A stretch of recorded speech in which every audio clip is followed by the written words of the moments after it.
GK वाला लगे GK का स्पीड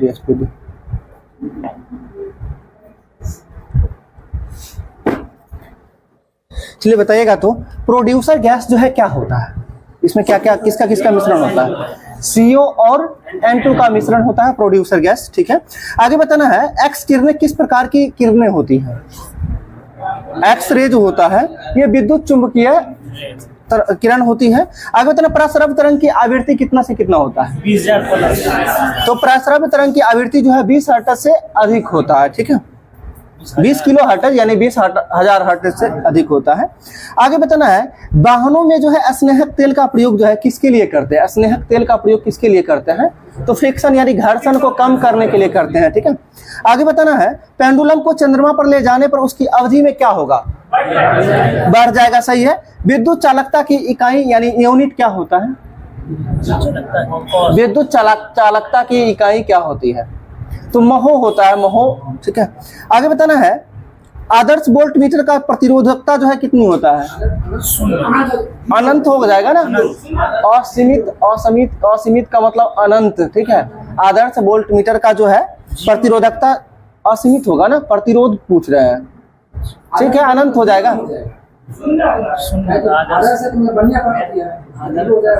आदर्श वोल्ट मीटर का प्रतिरोधकता अनंत होना चाहिए, देख लीजिएगा एक बार। ठीक है, लास्ट में बता देते हैं। आगे बताना है आपको बिजली के बल्ब में कौन सी अक्रिय गैस भरी जाती है? आर्गन भरी जाती है, आर्गन। अरे भूकंप के दौरान जो है पृथ्वी के अंदर से कौन सी गैस निकलती है? मीथेन। वायुमंडल में कौन सी अक्रिय गैस नहीं पाई जाती है? रेडॉन। तो भूकंप के दौरान जो है पृथ्वी के अंदर से रेडॉन गैस निकलता है, ये ध्यान रखना है। वायुमंडल में नहीं पाया जाता है रेडॉन। बताइएगा स्ट्रेंजर गैस के रूप में किसको जानते हैं? जेनॉन को जानते हैं। जेनॉन का संकेत क्या होता है? XE होता है। ध्यान ये भी रखना है कि जेनॉन का संकेत क्या होता है? XE होता है। कभी आपके एग्जाम में देखने को मिल जाए ZE तो आपको कंफ्यूज हो जाइएगा वहां पे, तो ध्यान रखना है जेनॉन का संकेत XE होता है। आगे आपको बताना है नॉट गेज जो है किसके द्वारा क्रियान्वित किया जाता है? तो ये एकल ट्रांजिस्टर के द्वारा जो है नॉट गेज को जो है कंट्रोल किया जाता है। आगे बताना है स्टोर्ड प्रोग्राम की अवधारणा किसने शुरू की थी? यानी स्टोरेज जो है, ये स्टोर्ड प्रोग्राम की अवधारणा जो है किसके द्वारा शुरू किया गया था? यह जो जॉन वॉन न्यूवेन के द्वारा किया गया था। किसके द्वारा? जॉन वॉन न्यूवेन के द्वारा किया गया था। जवाहरलाल नेहरू जो है कांग्रेस के किस अधिवेशन में पहली बार भाग लिए थे? जवाहरलाल नेहरू पहली बार कांग्रेस के किस अधिवेशन में भाग लिए थे?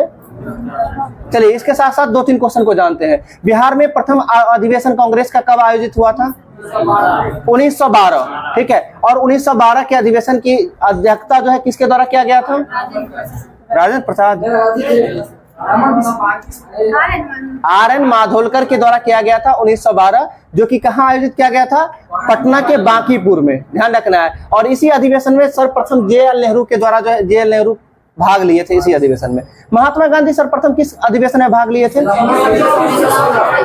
महात्मा गांधी सर्वप्रथम सुन लीजिए, महात्मा गांधी सर्वप्रथम 1901 के कलकत्ता अधिवेशन, जिसकी अध्यक्षता इदुल्ची वाचा के द्वारा किया गया था, उस अधिवेशन में पहली बार भाग लिए थे। और पूर्ण रूपेण महात्मा गांधी किस अधिवेशन में भाग लिए थे? तो 1916 के लखनऊ अधिवेशन, जिसकी अध्यक्षता किसके द्वारा? AC मजमूदार, जिसे अंबिका चरण मजमूदार बोलते हैं। ठीक है, 1916 के लखनऊ अधिवेशन। और ये 1916 के लखनऊ अधिवेशन का कहा जाता है कि ऐसा कौन सा निर्णय जो है आगे चल के गलत साबित हुआ, यानी वो निर्णय नहीं लिया जाना चाहिए था। तो मुस्लिम के लिए जो पृथक निर्वाचन जो था उसको मान लेना, ये जो है सबसे बड़ा जो है गलती हो गया। ठीक है, और इसका सफल परिणाम क्या क्या हुआ? तो मुस्लिम लीग में यानी समझौता, मुस्लिम लीग और कांग्रेस के गरम दल नरम दल सभी एक ही मंच पे आ गए। ठीक है, और इसके साथ साथ जो अमरू लीग, ये सभी एक साथ आके जो है देश की आजादी के लिए जो भी स्टेप था उसको उठाया गया। और सबसे बड़ी बात कि महात्मा गांधी को जो 1916 के लखनऊ अधिवेशन में बिहार के चंपारण में जो तिनकठिया पद्धति चल रही थी, तिनकठिया प्रणाली यानी नीलहे जमींदार की जो कठोर नीति चल रहा था, उसके खिलाफ जो है महात्मा गांधी को किसने अवगत करवाया था? राजकुमार शुक्ला के द्वारा अवगत करवाया गया था। ठीक है, आगे बताना है आपको पारद थर्मामीटर का आविष्कार किसके द्वारा किया गया था? पारद यानी पारा से जो थर्मामीटर होता है उसका आविष्कार किसके द्वारा किया गया था? फॉरेनहाइट, बिल्कुल सही है। आप देखिए ना, जो डॉक्टर साहब जो थर्मामीटर का यूज करते हैं उसका टेम्परेचर किसमें मापते हैं? फॉरेनहाइट में। तो वो उसमें क्या भरा हुआ रहता है? पारा भरा हुआ रहता है ना। तो ये ध्यान रखना है कि पारद थर्मामीटर के आविष्कारक कौन हो जाएंगे? फॉरेनहाइट। देखिए छोटा छोटा लॉजिक है, आप जब पढ़ते हैं ना तो उस चीज पे थोड़ा सोचिएगा तो हमेशा याद रहेगा। ठीक है, आगे आपको बताना है, पानी में घुली हुई कौन सा गैस जो है उसे क्षारीय कर देता है? यानी पानी में जो कौन सा गैस घुल जाता है तो उसे जो है क्षारीय विलयन बना देता है, वो गैस का नाम अमोनिया। और अमोनिया का सूत्र बताना है, NH3 हो जाएगा। ठीक है, आगे बताना है NH3 जो है कहां से कहां को जोड़ती है? नेशनल हाईवे 3 जो है ये किस किस को जोड़ने का काम करती है? हम ये क्या पूछ रहे हैं? नेशनल हाईवे पूछ रहे हैं, आप वाटर मार्ग की बात बता रहे हैं। ठीक है, और ये धुबरी पट्टी की जो बात की वो NW2 है जो सदिया से धुबरी पट्टी को जोड़ने का काम करती है। अभी आपसे हम पूछे हैं NH3 क्या हुआ?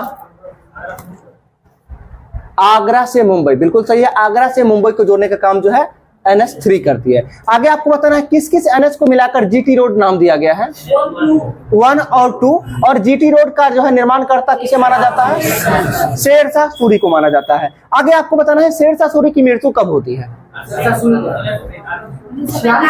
1945 1545 ना, 1545 में शेरशाह सूरी की मृत्यु हो जाती है। किस अभियान के दौरान? कलिंजर अभियान के दौरान इसकी मृत्यु हो जाती है। क्या कोई डाउट है? नहीं, तो 1600 कैसे होगा? आप देखिए ना, शेरशाह सूरी किसके समय में था? हुमायूं के समय में, और बाबर के बाद ही हुमायूं आता है। और बाबर कब आया है? 1526 में पानीपत के लड़ाई के बाद। तो 1600 में कैसे आ जाएगा हुमायूं? इस बात को भी सोचना है थोड़ा सा। शेरशाह सूरी, हाँ शेरशाह सूरी अगर बोला जाए तो भारत में जो है, अगर आपसे ये पूछा जाए कि द्वितीय अफगान शासक की नींव किसके द्वारा रखा गया था? शेरशाह सूरी के द्वारा। अगर भारत में पूछा जाए प्रथम अफगान शासक कौन था? इब्राहिम लोदी की बहलोल लोदी। ये भी ध्यान रखना है ना, आप जिस चीज को बोल रहे हैं, इब्राहिम लोदी सबसे अंतिम शासक था और जो कि पानीपत की लड़ाई में युद्ध में मारा जाने वाला पहला शासक था। ठीक है, जो कि बाबर के द्वारा जो है पराजित किया गया। तो ये ध्यान रखना है। तो पहले यानी बहलोल लोदी, लोदी वंश जो था ये कैसा था? अफगान शासक था। तो लोदी के संस्थापक कौन हुए? बहलोल लोदी। कब स्थापना हुआ था लोदी वंश का?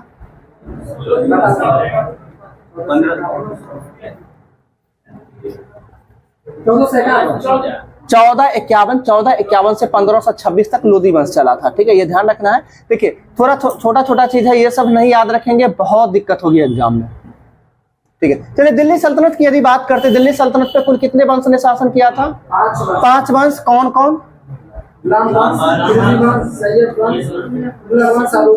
ठीक है, एक क्रम में बोलना है। ठीक है, एक क्रम में बोलना है। पहले गुलाम वंश, खिलजी वंश, तुगलक वंश, सैयद और लोदी। कभी कभी यहाँ पे दिक्कत, आगे तीसरा चौथा कर लेते हैं, चौथा को तीसरा कर लेते हैं। तो ध्यान रखना है, तो से तीसरा, तो से तुगलक। गुलाम खिलजी सभी लोग को याद होगा कि स्टार्टिंग में गुलाम है, दूसरा खिलजी है, तीसरा कौन हो जाएगा? तुगलक, चौथा सैयद और सबसे अंतिम वंश कौन सा है? लोदी वंश है। ठीक है, चलिए आगे हम बात करते हैं गुलाम वंश का स्थापना कब हुआ था? 1206 में। 1206 में। और 1206 से कब तक चला था? 1229। 1206 से 1290 तक चला था। ध्यान रखना कब तक? 1206 से लेके 1290 तक। गुलाम के बाद कौन सा आया? खिलजी। खिलजी कब से कब तक? 1290 से 1320। ठीक है, सभी लोग सुन रहे हैं अच्छे से? 1290 से कितना तक? 1320 तक चला खिलजी वंश। खिलजी वंश के बाद कौन सा तीसरा वंश आया? तुगलक वंश। और तुगलक वंश कब से कब तक चला? 1320 से लेकर 1414। ध्यान रखना है, इसमें कहीं कहीं पे 1398 देता है। तो 1398 इसलिए देता है कि 1398 में किसका आक्रमण होता है? तैमूर लंग का। तैमूर लंग का आक्रमण होता है, जिसके बाद जो है तुगलक वंश घिसते फिरते चलता है, जो कि तैमूर लंग का सेनापति के द्वारा जो है शासन किया जाता है। और आगे चल के तैमूर लंग का ही सेनापति, जिसका नाम खिज्र खान, खिज्र खां, और खिज्र खां के द्वारा कौन सा वंश का स्थापना किया जाता है? सैयद वंश का स्थापना किया जाता है। कब किया जाता है? तो 1414 में किया जाता है। 1414 में सैयद वंश का स्थापना कब तक होता है, चलता है, तो 1451 तक। अब चार वंश क्लियर हो गया। पांचवा वंश आता है लोधी वंश, जो 1451 में स्थापना होता है और कब तक, 1526 तक चलता है। अब आपको बताना है दिल्ली सल्तनत का सर्वाधिक लंबे समय तक शासन करने वाले वंश का नाम क्या है? तुगलक वंश हो जाएगा ना, ठीक है। अब देखिए ना, तुगलक वंश कब से कब तक चला है, अभी जस्ट बताए, 1320 से 1414 तक। और इससे लंबा पीरियड में कोई वंश है नहीं, है ना, ठीक है। अच्छा, अब दूसरी बात करते, गुलाम वंश दूसरे स्थान पे आ जाएगा। गुलाम वंश कितना, 1206 से लेकर 1290 आता है। अब आपको बताना है दिल्ली सल्तनत का ऐसा कौन सा शासक था जिसने सर्वाधिक समय तक शासन किया था? मोहम्मद बिन तुगलक कब से कब तक किया है? अकबर। हम दिल्ली सल्तनत में अकबर आता है, कैसे होगा ऐसे में, ठीक है, बहुत दिक्कत है। जिनके बाद क्या, अलाउद्दीन खिलजी कब से कब तक रहा है? मात्र जो है ये 20 साल रहा है, 1296 से लेकर 1316 तक रहा है। और बोलिए कोई भी शासक का नाम बोलिएगा, उसका हम इसमें बता देंगे आपको। आप एकदम थोड़ा सा कंफ्यूजन यानी माइंड पे जोर देंगे ना, अपने आप आ जाएगी।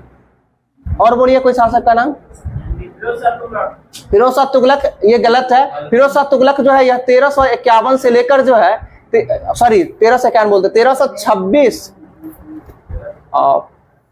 1320 में हो गया आपका गुलाम खिलजी वंश खत्म हो गया। 1320 से लेकर 1325 से 1351 तक रहा है आपका कौन सा, फिरोज शाह तुगलक नहीं, ये मोहम्मद बिन तुगलक रहा है। और फिरोज शाह तुगलक 1351 से लेकर 1376 तक रहा है, 76-77 तक। सबसे लंबे समय तक शासन करने वाला शासक है बहलोल लोदी, ठीक है। और बहलोल लोदी कब से कब तक रहता है? लोधी वंश का स्थापना कब हुआ? 1451 से लेकर 1488 तक रहता है ये बहलोल लोदी, 1451 से लेकर 1488 तक, यानी टोटल 37 साल का इसका शासन आता है। दूसरे स्थान पे आते हैं फिरोज शाह तुगलक, ठीक है। दूसरे स्थान पे कौन है? फिरोज शाह तुगलक है। तो ये ध्यान रखना है, सर्वाधिक लंबे समय तक शासन करने वाले शासक का नाम बहलोल लोदी। और लोधी वंश यानी अगर बोला जाए तो पहला अफगान सत्ता का नींव किसके द्वारा रखा गया था? बहलोल लोदी के द्वारा। उम्मीद करते हैं इतना समझ पा रहे होंगे सभी लोग। आगे बताना है आपको, प्लाज्मा झिल्ली जो है ये किसकी बनी होती है? प्लाज्मा झिल्ली, ठीक है, लाइपोप्रोटीन की बनी होती है, ठीक है। आगे बताना है मनुष्य के शरीर में पसलियों की संख्या कितना होता है? 24 होता है, जिसको 12 जोड़ी भी बोलते हैं, ठीक है। आगे बताना है आपको, भोजन सिर्फ जो है कार्बोहाइड्रेट का यानी ऑक्सीकरण होता है, यानी भोजन का जो है ऑक्सीकरण होता है किस में होता है? तो माइटोकॉन्ड्रिया में होता है, माइटोकॉन्ड्रिया का उपनाम क्या है? पावर हाउस ऑफ सेल को, यानी कोशिका का ऊर्जा गृह बोला जाता है माइटोकॉन्ड्रिया का, ठीक है। माइटोकॉन्ड्रिया का खोज किसके द्वारा किया गया था? अल्टमैन के द्वारा किया गया था। और माइटोकॉन्ड्रिया का नामकरण डी बेंडा के द्वारा किया गया था। किसके द्वारा किया गया था? डी बेंडा के द्वारा किया गया था। आगे आपको बताना है मनुष्य के बाद जो है सर्वाधिक बुद्धिमान स्तनधारी कौन सा है? मनुष्य के बाद सर्वाधिक बुद्धिमान स्तनधारी जंतु की यदि हम बात करते हैं वो डॉल्फिन होता है, ठीक है। कौन होगा? डॉल्फिन, ठीक है। आगे बताना है 1 ग्राम वसा से कितनी ऊर्जा प्राप्त की जाती है? 1 ग्राम वसा से कितनी ऊर्जा प्राप्त की जाती है? तो 9.3 किलो कैलोरी ऊर्जा जो है प्राप्त की जाती है। कितना? 9.3 किलो कैलोरी। आगे बताना है आपको, इमारती लकड़ी को नष्ट करने वाला कवक कौन सा होता है? इमारती लकड़ी को नष्ट करने वाला कवक की बात करते हैं तो पॉलीपोरस कवक हो जाएगा। कौन सा कवक होगा? पॉलीपोरस कवक हो जाएगा। आगे बताना है आपको, माइटोकॉन्ड्रिया ये जो है यानी क्या नीले हरे सवाले माइटोकॉन्ड्रिया पाया जाता है या नहीं? नहीं पाया जाता है, ठीक है। अभी क्वेश्चन एक पूछेंगे, जिनसे पूछेंगे वही बताइएगा। आप बताइएगा सवाल के अध्ययन को क्या कहा जाता है? कल क्लास आए थे ना? नहीं आए थे? आप आए थे क्लास? आप भी नहीं आए थे? आप आए थे? सवाल के अध्ययन को क्या कहते हैं? कल क्लास में क्यूज करवा रहे थे ना? कोई लोग करवा रहे थे ना? ठीक है, बताइए। नोट किए थे? कॉपी में नोट किए थे? अभी देखिए स्टार्टिंग दौर है, अभी संघर्ष कीजिए, थोड़ा सा मेहनत कीजिए, समझे। क्लास में जो क्वेश्चन होता है उसको नोट करिए, रिवाइज करिए। आप बताइए तो। साइकोलॉजी, आप बगल में साइकोलॉजी। हंसने की बात नहीं है, ठीक है। पीछे, आपके जस्ट पीछे, आपके बगल वाले, उनको बोलिए तो। शैवाल के अध्ययन को क्या कहते हैं? नहीं जानते हैं? आपके बगल में, आप अपने बगल वाले, आप बताइए शैवाल के अध्ययन को। माइकोलॉजी। बहुत स्थिति खराब है, समझे आप लोग। अभी हम ऐसे नहीं बोलना चाहिए, थोड़ा सा मेहनत करिए, कोशिश करिए पढ़ने का। अध्ययन जो होता है यानी लोगी से संबंधित जो है टॉपिक, आप बायोलॉजी लूसेंट पलटिएगा, उसका फर्स्ट पेज में ही साथ दिया हुआ है, फर्स्ट या सेकंड पेज में। आप वहां से सभी चीजों को पढ़ लीजिएगा, कोशिश करिए याद करने का। अभी बहुत सारे लोग का स्टार्टिंग फेज है, स्टार्टिंग में यही दिक्कतें होती है, ठीक है। तो शैवाल के अध्ययन को फाइकोलॉजी बोला जाता है, ठीक है। एक लोग सही बोले थे, फाइकोलॉजी। और कवक के अध्ययन को क्या बोलते हैं? माइकोलॉजी बोलते हैं। और साइकोलॉजी नहीं होता है, साइटोलॉजी होता है। जिस कोशिका के अध्ययन को क्या बोलते हैं? साइटोलॉजी बोला जाता है, ठीक है, ध्यान रखना है। और अगर कंफ्यूजन होता है तो कुछ ना कुछ आप अपने अकॉर्डिंग लॉजिक बनाइए, उसके तहत याद रखिए। जैसे फाइकोलॉजी बोलते हैं ना, शैवाल कहाँ पाया जाता है? पानी में ना, पानी में। और पानी में समझिए एज लाइक मछली, मछली को कैसे फंसाते हैं ना, मछली को फंसाने का काम करते हैं, उसी तरह याद रखिएगा फसलो शैवाल, ठीक है। इससे क्या होगा? आपको फौसे फाइकोलॉजी, शैवाल, शैवाल के अध्ययन को फाइकोलॉजी बोलेंगे। एक याद रहेगा तो दूसरा अपने आप जो है कवक के अध्ययन क्या हो जाएगा? माइकोलॉजी हो जाएगा, ठीक है। बहुत सारा तरीका है याद करने का, जो सुटेबल हो उसको अकॉर्डिंग याद रखेंगे, ठीक है। चलिए आगे बताना, विधान परिषद के कितने सदस्य राज्यपाल के द्वारा मनोनीत किए जाते हैं? 1/6। राज्यपाल जो है 1/6 सदस्य को जो है, हाँ 1/6 सदस्य को मनोनीत करते हैं, ठीक है। आगे बताना है, राज्य सरकारों का ग्राम पंचायतों को संगठित करने का निर्देश जो है किस अनुच्छेद के द्वारा जाता है? यानी ग्राम पंचायत का संगठन, तो क्या अनुच्छेद 40 हो जाएगा, सही है। आगे बताना है, मुख्य न्यायाधीश का वेतन जो है कितना होता है? 2,80,000, बिल्कुल सही है। मुख्य न्यायाधीश का वेतन कितना? 2,80,000 होता है। और मुख्य न्यायाधीश के अलावा सर्वोच्च न्यायालय के अन्य न्यायाधीश को 2.5 लाख होता है। और हाई कोर्ट के मुख्य न्यायाधीश का वेतन कितना होता है? 2,50,000 ही होता है। और अन्य न्यायाधीश को 2,25,000। आगे आपको बताना है, ग्राम पंचायतों की स्थापना की बात जो है संविधान के किस भाग में कहा गया है? तो भाग हम अच्छा अभी जस्ट बताए थे, ग्राम पंचायत किस अनुच्छेद में? 40 में। तो जब ग्राम पंचायत अनुच्छेद 40 होगा तो भाग 9 कैसे होगा? भाग 4 होगा ना, क्योंकि भाग 4 कहां से कहां तक अनुच्छेद है? 36 से 51, और इसी बीच में अनुच्छेद 40 आता है, तो भाग 4 होगा। ये ध्यान रखना है, ठीक है। और अगर हम ग्राम पंचायत का संगठन की यदि हम बात करते हैं तो वो है आपका अनुच्छेद 243 ना, 243 जो भाग 9 के अंतर्गत आ जाएगा, भाग 9 के अंतर्गत वो आ जाएगा, ठीक है। हम 243 बताए हैं, सीधा 243 के अंतर्गत क ख ग में बटा हुआ है, ठीक है। आगे आपको बताना है, पंचायती राज दिवस कब मनाते हैं? 24 अप्रैल को मनाते हैं। और पंचायती राज जो है कब लागू हुआ था भारत में? 2 अक्टूबर 1959 को लागू हुआ था, जो कि राजस्थान के नागौर जिला से लागू हुआ था सर्वप्रथम, ठीक है। आगे बताना, नगर पालिकाओं को संवैधानिक दर्जा जो है कब दिया गया था? नगर पालिकाओं को संवैधानिक दर्जा जो है कब दिया गया था? तो 74वां संविधान संशोधन 1993 जो देता है, ठीक है। तो 74वां संविधान संशोधन। अब आपको ये बताना, नगर पालिका जो है किस अनुसूची के अंतर्गत है? अनुसूची 12 के अंतर्गत है। भाग अनुसूची वगैरह याद है ना सभी लोग को? ठीक है, आज कल याद करके आइएगा, सभी लोग से पूछेंगे कल क्लास में, ठीक है। संविधान के 22 भाग और 12 अनुसूची, ये ध्यान रखिएगा। जिसमें 11वीं अनुसूची में क्या है?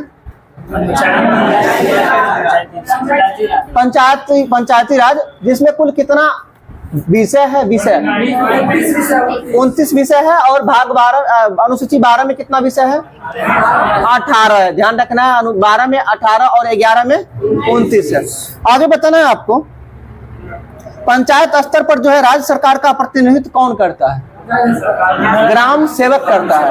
पंचायत स्तर पर जो है राज्य सरकारों का नेतृत्व जो यानी जो है सरकार का प्रतिनिधित्व कौन करता है? ग्राम सेवक करता है। आगे आपको बताना है, प्रथम परिसीमन आयोग का गठन कब हुआ था? प्रथम परिसीमन आयोग का गठन जो है कब हुआ था? 1952 में। सही आंसर 52, 1952 हो जाएगा। आगे बताना, लघु संविधान किस संविधान संशोधन को बोला जाता है? 42वां संविधान संशोधन कब जो आया था? 1976 में। ठीक है, आपको बताना है मौलिक कर्तव्य को संविधान में कब शामिल किया गया था? 42वां संविधान संशोधन 1976 के तहत कुल कितने मौलिक अधिकार को शामिल किया गया था? 10 को किया गया था। वर्तमान में मौलिक अधिकारों की संख्या 11। मौलिक अधिकारों को मौलिक अधिकार बोला गया था। मौलिक कर्तव्य की यदि बात करते हैं किस समिति के सिफारिश पर? सरदार स्वर्ण सिंह समिति के सिफारिश पर किया गया था। ठीक है, आगे आपको बताना है वर्तमान मूल संविधान में मौलिक कर्तव्यों की संख्या कितनी थी? 0, एक भी नहीं, क्योंकि 42वां संविधान संशोधन के द्वारा जोड़ा गया तो संविधान तो उससे पहले बना था ना, तो मूल संविधान में कितना होगा? 0 था, यानी एक भी नहीं था। आगे बताना, धन विधेयक को राज्यसभा जो है विचारार्थ हेतु अपने पास रोक सकती है कितने दिनों तक? 14 दिनों तक रोक सकती है। ठीक है, आगे बताना है भारत में जो निर्वाचन आयोग की स्थापना कब हुआ था? ठीक है, 1950 में, जो कि डेट की बात करें तो 25 जनवरी 1950। अब आपको ये बताना है कि राष्ट्रीय मतदाता दिवस कब मनाते हैं? 25 जनवरी को मनाते हैं, ध्यान रखना है, क्योंकि चुनाव आयोग का गठन कब हुआ था? 25 जनवरी 1950 को। आगे बताना है सर्वोच्च न्यायालय मौलिक अधिकारों की रक्षा करता है किस अनुच्छेद के अंतर्गत? सर्वोच्च न्यायालय जो है अनुच्छेद 32 के तहत मौलिक अधिकारों की रक्षा करता है। ठीक है, जो कि सर्वोच्च न्यायालय के द्वारा जो है अनुच्छेद 32 के अकॉर्डिंग कुल कितने प्रकार की रिट जारी किया जाता है? 5 प्रकार की रिट जारी किया जाता है। और हाईकोर्ट कितने प्रकार का जारी करते हैं? 5 प्रकार का ही करते हैं। किस अनुच्छेद के अकॉर्डिंग? 226 के अकॉर्डिंग करते हैं। ठीक है, आगे आपको बताना है प्रथम जो है सर्वप्रथम आम चुनाव कब हुआ था? 1951-52 में हुआ था। मतदान के लिए जो है आयु को जो है 21 वर्ष से घटाकर 18 वर्ष कब किया गया था? 61वां संविधान संशोधन 1989। 61वां संविधान संशोधन 1989 में जो है किया गया था। ठीक है, आगे आपको बताना है सरकारी आयोग का गठन कब हुआ था? हाँ, सरकारी आयोग का गठन 1983 में। किससे संबंधित है सरकारी आयोग? केंद्र राज्य संबंध से संबंधित है सरकारी आयोग। MM पुंछी आयोग का गठन कब हुआ था? MM पुंछी आयोग 2007 में। ठीक है, क्या? 1983। ठीक है, पुंछी आयोग का गठन जो है 2007 में हुआ था और इसका भी संबंध जो है केंद्र राज्य से ही है, जो इसका अपना रिपोर्ट जो है 2010 में प्रस्तुत करता है, जो MM पुंछी की अध्यक्षता में पुंछी आयोग का गठन हुआ था। आगे आपको बताना है सर्वप्रथम लोक अदालत का आयोजन कहाँ किया गया था? सर्वप्रथम लोक अदालत का आयोजन जो है कहाँ किया गया था?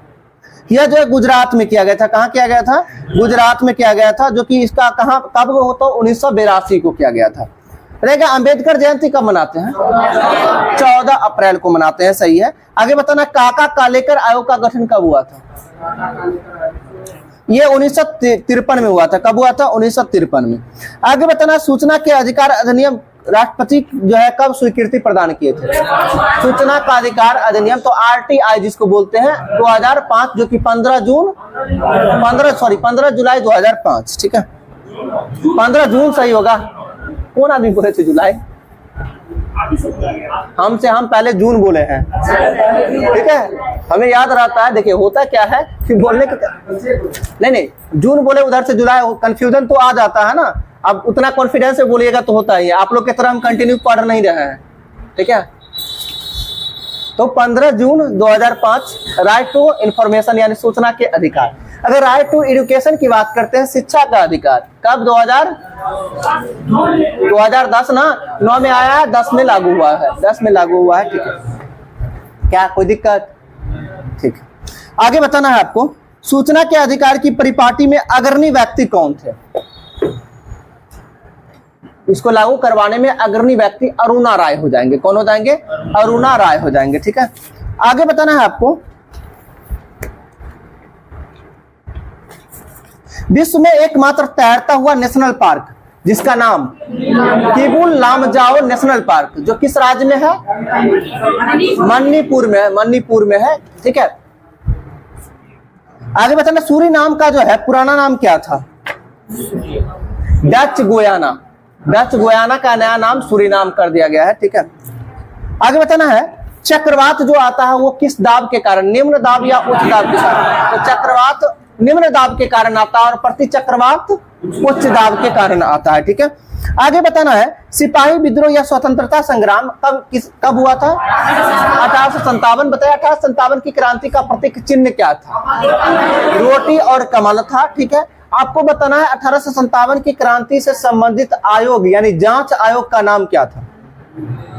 पील कमीशन। पील कमीशन यानी पील आयोग के नाम से जाना जाता है। ये 1857 की क्रांति से संबंधित है। ठीक है, आगे बताना 1857 की क्रांति में जो है पटना से इसके नेतृत्वकर्ता कौन थे? पीर अली थे। और बिहार की बात करते हैं, संपूर्ण बिहार, तो वीर कुंवर सिंह, जो कि कहाँ के थे? ये आरा के थे। ठीक है, आगे बताना है HCl जो है हाइड्रोक्लोरिक अम्ल जो है कहाँ अवस्थित रहता है? तो अमाशय, इसे अमाशय रस के रूप में जाना जाता है। ठीक है, आगे बताना महात्मा गांधी का जन्म कब हुआ था? ज्यादा साउंड में निकल गया। 2 अक्टूबर 1869 को हुआ था। ठीक है, इसके साथ साथ आप लोग बताइए जवाहरलाल नेहरू का जन्म कब हुआ? 2 अक्टूबर 1889। 1889, 2 अक्टूबर 1889। चलिए कोई बात नहीं, सभी लोगों को नहीं याद होगा, जिनको नहीं याद होगा याद करिए। हाँ, 14 नवंबर। तो ये बाल दिवस कब मनाते हैं? 14 नवंबर को बाल दिवस किनकी स्मृति मनाते हैं? जवाहरलाल नेहरू की स्मृति मनाते हैं। लोग प्यार से इन्हें जो है बच्चा लोग चाचा बोलते थे, इसीलिए जो है उस दिन को बाल दिवस के रूप में मनाते हैं। 14 नवंबर 1889 को मना, यानी कि इनका जन्म हुआ था। अब इसके साथ साथ डॉक्टर राजेंद्र प्रसाद का जन्म बताइए कब हुआ था? 3 दिसंबर 1900। हाँ, तो 1800 कितना? 89। देखिए, हम जितने भी महापुरुष ऐसे खास करके डॉक्टर राजेंद्र प्रसाद का तो आप लोग को याद रखना चाहिए था। देश के प्रथम राष्ट्रपति, और उसमें भी क्या, तो अपने बिहार से संबंधित है। ठीक है, और बिहार की एग्जाम की जो लोग तैयारी करते हैं, हो सकता है यही क्वेश्चन आ जाए तो उस समय क्या करेंगे? ठीक है, बिहार पुलिस की बात करते हैं, बिहार पुलिस में क्या क्वेश्चन नहीं आ सकता है? आ सकता है, लेकिन लोग इस पे फोकस नहीं करते हैं। ठीक है, ये सब ध्यान रखना है। तो जान लीजिए, या जो है नेहरू जी से 4 साल यानी 5 साल बड़े व्यक्ति थे इनका। हाँ, इनका जन्म जो है 84 में हुआ है। 94 में, 84 में। ठीक है, 3 दिसंबर 1884 को। अच्छा, ये बताना 3 दिसंबर को किस दिवस के रूप में मनाते हैं? विश्व विकलांग दिवस के रूप में मनाते हैं। विकलांग संगम योजना का संबंध किससे है? विकलांग से। विकलांगों के उत्थान से संबंधित है संगम योजना। ठीक है, आगे आपको बताना है। इसके बाद लाल बहादुर शास्त्री का याद है आप लोग का? 2 अक्टूबर को जन्म हुआ था। 2 अक्टूबर ईस्वी बताइएगा। 2 अक्टूबर 1904। सही है, 1904 या 1902? लाल बहादुर शास्त्री का जन्म 2 अक्टूबर 1904 सही होगा। 1904 सही है। आगे बताना, 2 न्यूरॉन के बीच की जगह को जो है किस नाम से जानते हैं? क्या कहलाता है? सिनेप्स कहलाता है। सही है। अगर तो महाराष्ट्र की अजंता गुफा की भित्ति चित्रकारी में भगवान किसकी जीवनी संचित है? भगवान बुद्ध की। ठीक है, अजंता किस काल की जो है गुफा है? गुप्त काल की ये है। ठीक है, आगे बताना है आपको, उत्तराखंड का जो है पुराना नाम क्या था? उत्तरांचल था। ठीक है, और उत्तराखंड की 2 राजधानी है, एक ग्रीष्मकालीन, दूसरा शीतकालीन। ग्रीष्मकालीन राजधानी उत्तराखंड की ग्रीष्मकालीन राजधानी। ग्रीष्मकालीन का मतलब क्या हुआ? गर्मी वाली राजधानी। तो गर्मी में क्या? ये गैरसैंण, गौ से गर्मी, गौ से गैरसैंण, ध्यान रखिएगा। तो उत्तराखंड की ग्रीष्मकालीन राजधानी जो है गैरसैंण है, और शीतकालीन राजधानी देहरादून हो जाएगी। ठीक है, आगे आपको उत्तराखंड में कुल जिला की संख्या कितना है? 17 जिला है। कितना जिला है? 17 जिला है। आगे बताना, बारदोली सत्याग्रह किस व्यक्ति से जुड़ा हुआ? सरदार वल्लभ भाई पटेल। बारदोली सत्याग्रह आखिर हुआ कब था? 1920, 1928। बारदोली सत्याग्रह 1928। ठीक है, आगे बताना, राणा प्रताप सागर बांध का निर्माण जो है किस नदी पर है? चंबल नदी पर है राणा प्रताप सागर बांध का निर्माण। इंदिरा सागर बांध का निर्माण किस नदी पर है? नर्मदा नदी पर है।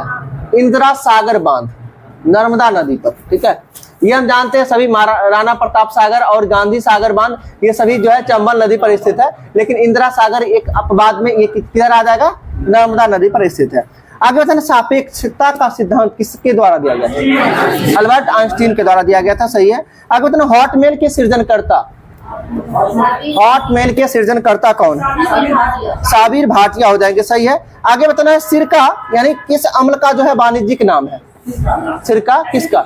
एसिटिक एसिड का जो है वाणिज्यिक नाम यानी व्यापारिक नाम होता है सिरका। आगे बताना, तीसरा आंग्ल मैसूर युद्ध समाप्त करने के लिए जो है किस व्यक्ति के साथ जो है संधि हुआ था? अंग्रेज और टीपू सुल्तान के मध्य संधि हुआ था, जिस संधि को किस नाम से जानते हैं? श्रीरंगपट्टनम की संधि। और तीसरा आंग्ल मैसूर युद्ध हुआ कब था? 1790 से 99, 1790 से 92, 90-92 में तीसरा हुआ था। और चौथा आंग्ल मैसूर युद्ध 1799 जिसमें टीपू सुल्तान मारा ही गया। पहला आंग्ल मैसूर युद्ध कब हुआ था? 1767 से 69, जो किस संधि के तहत समाप्त हुआ था? मद्रास की संधि के तहत समाप्त हुआ था पहला युद्ध। दूसरा युद्ध कब हुआ था? 1780 से 84, जो किस संधि के तहत समाप्त हुआ? मंगलौर की संधि के तहत समाप्त हुआ था। और तीसरा युद्ध अभी जस्ट बताया है, ठीक है, 90-92 में श्रीरंगपट्टनम की संधि के तहत समाप्त हुआ, ठीक है। आगे बताना है, बौद्धों के लिए विख्यात जो है विक्रमशिला विश्वविद्यालय की स्थापना किसके द्वारा किया गया था? विक्रमशिला विश्वविद्यालय का स्थापना धर्मपाल के द्वारा किया गया था। और नालंदा विश्वविद्यालय का स्थापना कुमारगुप्त प्रथम के द्वारा किया गया था। और गोपाल के द्वारा कौन सा विश्वविद्यालय का स्थापना किया गया था? ओदंतपुरी विश्वविद्यालय की स्थापना गोपाल के द्वारा किया गया था, ठीक है। तीनों अच्छा सुन लीजिएगा, ओदंतपुरी विश्वविद्यालय का स्थापना गोपाल के द्वारा, नालंदा विश्वविद्यालय का स्थापना कुमारगुप्त फर्स्ट के द्वारा किया गया था। और एक हो गया आपका विक्रमशिला विश्वविद्यालय का स्थापना धर्मपाल के द्वारा किया गया था, ठीक है। और एक तक्षशिला विश्वविद्यालय है जिसकी स्थापना राजा तक्ष के द्वारा किया गया था, ठीक है। आगे बताना है, हड़प्पा किस नदी के किनारे स्थित है? रावी नदी के किनारे स्थित है हड़प्पा, ठीक है। इसके साथ साथ आपको बताना है, हड़प्पा के उत्खननकर्ता कौन? दयाराम साहनी हो जाएंगे, ठीक है। आगे बताना, क्या है? सुदकांगीडोर है ना, किस नदी के किनारे स्थित है? दास्क नदी के किनारे स्थित है ना, सुदकांगीडोर दास्क नदी के किनारे स्थित है। आपके साथ इसके साथ बताना, रोपर किस नदी किनारे स्थित है? सतलज नदी किनारे स्थित है। रोपर के उत्खननकर्ता रोपर। तो कालीबंगन के उत्खननकर्ता कौन है? देखिए सुन लीजिए, रोपर और एक और है नहीं बता रहे आपको, रोपर और आलमगीरपुर, ठीक है। आलमगीरपुर में यज्ञदत्त शर्मा, ये दोनों के उत्खननकर्ता कौन है? यज्ञदत्त शर्मा। हमें भी याद नहीं है लेकिन लॉजिक से याद किए हुए वो बता देते हैं आपको। रोपेंगे यानी आलमगीरपुर में रोपेंगे और यज्ञ करेंगे, ठीक है। ये समझिए, आलमगीरपुर एक जगह का नाम है। रोपेंगे मतलब क्या? रोपर हो गया, ठीक है। और इसके साथ साथ यज्ञ करेंगे, इसका मतलब यज्ञदत्त शर्मा। तो दोनों के उत्खननकर्ता कौन है? यज्ञदत्त शर्मा है। अच्छा बताइएगा, इसका लोथल के उत्खननकर्ता कौन है? रंगनाथ राव है। लोथल के उत्खननकर्ता कौन है? रंगनाथ राव है। आगे आपको बताना है, हरित सोना के उपनाम से किसे जाना जाता है? चाय को जो है हरित सोना के उपनाम से जाना जाता है। तो मैथ का सॉल्यूशन भी होगा ना, इसमें छोड़ देते हैं 40 मिनट जो कि काफी है। रेगुलर कोशिश करेंगे इतना देने का, फिर नीचे वाला बैच को थोड़ा देख लेते हैं, ठीक है।